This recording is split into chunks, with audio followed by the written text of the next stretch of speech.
Good morning, I'm Lexy Vogelaar, and today we're sitting down with Wes Eisenhower from Soulcrate Music. First, I want to congratulate you on your recent album release, The Heartland Panic. It's in stores now. Thank you very much. I know it's kind of early to tell, but have you been able to get kind of a general feel for what the response has been? Yeah, so far so good. You know, we did a little bit of a pre-sale package that people could order online, and we got a good strong number in the first month of that. So yeah, it's hard to tell. We'll be able to know more like first week, but yeah, so far so good. All right, now this is your guys' first album release with Black Clover Records. Correct. How did that change the process of it at all? It changed it quite a bit. You know, for the last 8 years, we've done everything ourselves, putting it out, making sure it gets in stores, selling it online, and this time we had you know, a lot more red tape to go around, and you know, doing stuff the proper way and making sure. With this one, we have distribution in Best Buys and in local chain stores and stuff. So there was a lot of little things that we had to do that we never had to do before. So it was an interesting process. It was a learning process for sure. Okay, how did it actually affect you guys when you were in the process of recording it? You've always been kind of do-it-yourselfers. Did that change?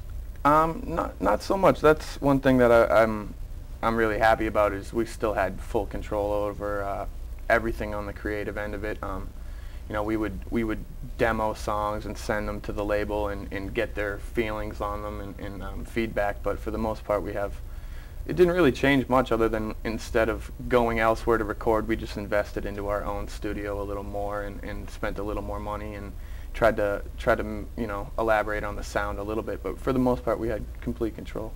Okay. Yeah. When did you begin recording this? I would say we started about May of last year, of 2009, and we slowly just kind of worked at it over the course of a year. Okay. You've said in interviews before, I've been reading some 605 magazine, you said that this record sounds like winter. Yeah. How does it sound like winter? I don't know. If I was asked to describe it, we all know what this last winter in South Dakota was like, and that's when we did the majority of the recording and the final writing process. It's a moody album. It's kind of dark, and I don't know, we wrote it when it was 30 below and we were stuck in the house for weeks at a time, and that's just kind of the vibe I get when I hear it, you know. Okay, now it's you three guys, you and Dan are brothers. Right. Is there ever any tension among you guys with being stuck in such close quarters for a while? I mean, obviously, yeah, with anybody, I think that's going to be a factor, but I think the fact that me and my brother are working together, it's been the key to our longevity, because I can't break up with my brother, you know. I'm going to see him on Christmas or whatever. So, you know, there's tension, but the biggest thing I've always learned is that just we all know when to shut up on the road a little bit and just be quiet, and I think that's the key. So yeah, it's a good balance we have. All right, now even back in your earlier albums, you guys have always had a different feel to some of your music. You add in some blues, some jazz, some funk, a whole bunch of things, but yet you're still considered hip-hop. Yeah. Where does all of that eclectic style come from? I mean, I would have to give Corey Gerlach, DJ Absolute, all the credit for that. He does all the behind-the-scenes stuff. He's in charge of all the music.